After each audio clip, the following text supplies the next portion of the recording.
Госавтоинспекция по Намскому району информирует. С начала летних каникул в Намском районе зарегистрировано 2 дорожно-транспортных происшествия с участием водителей мотоцикла, в котором пострадали 2 несовершеннолетних.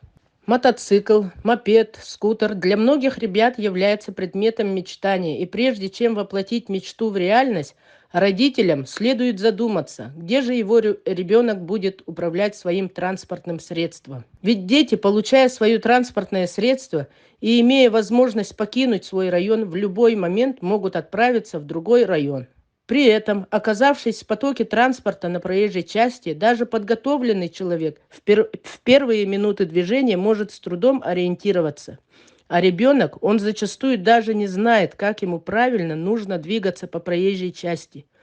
Может растеряться, запаниковать и поступить не так, как ожидают от него другие участники дорожного движения, знающие правила. Именно такие обстоятельства чаще всего способствуют совершению дорожно-транспортного происшествия. К тому же мотоцикл, мопед, скутер, велосипед – это самые незащищенные виды транспортных средств, и даже незначительное столкновение, а иногда и просто падение, могут повлечь за собой серьезные последствия. Госавтоинспекция напоминает, что любым видом транспортного средства необходимо управлять только при наличии водительского удостоверения, которые получают после прохождения и сдачи экзаменов теоретической и практической части правил дорожного движения.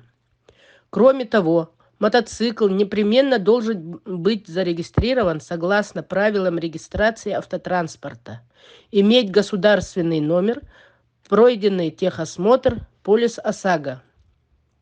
Управлять мотоциклом необходимо в шлеме, а под верхнюю одежду желательно надевать специальную мотозащиту.